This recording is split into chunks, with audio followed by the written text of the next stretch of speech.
It's the Line Makers on Sporting News, presented by Jack Daniels.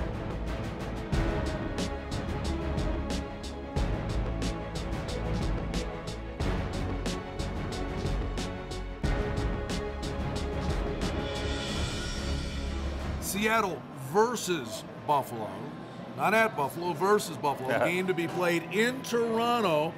Micah Roberts, Brian Blessing. The irony, we're doing this game together. We've watched a few of these in recent years together. It's a funeral home. There's no home field advantage. There's no excitement level. The tickets are overpriced.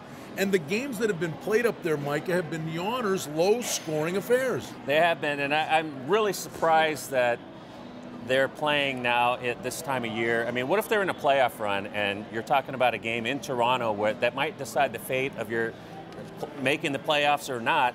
Obviously, they're out of it now. It doesn't matter, but I'm just a little surprised this game wasn't in December or October. At least I got it right this time. It wasn't against a division team like the Jets or I'm a Bills fan, and he's speaking common sense that the Bills don't get it. And you're right. Why play in December indoors when you'd have the home field advantage? Rich Stadium is a huge advantage for Buffalo. Okay, but that being said, Seattle's laying 5 here. The total's 42.5. Last week, Buffalo really did throttle St. Louis. It was their own ineptitude that cost them the game. And we saw Seattle destroy Arizona. This number's massively overinflated because of that. I'm really shocked at Pete Carroll, what he did last week. Yep. I didn't know that there was any bad blood between him and Ken Wisenhunt, but that was uncalled for, to be slinging the ball with Matt Flynn.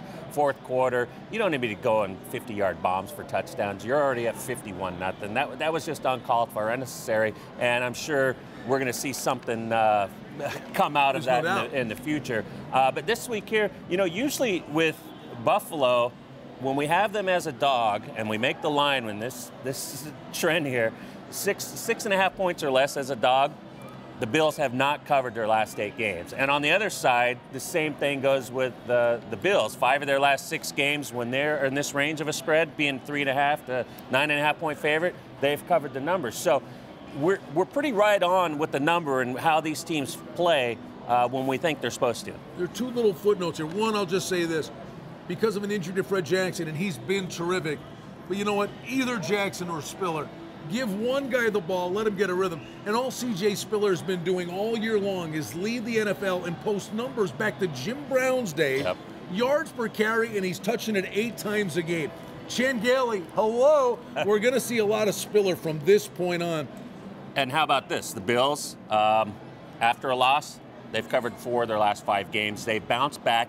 And the total is something that I think right now we could see both these teams run the score up. I've seen 5 of the last 6 games in Seattle go over the total. I've seen Buffalo look very impressive in certain spots.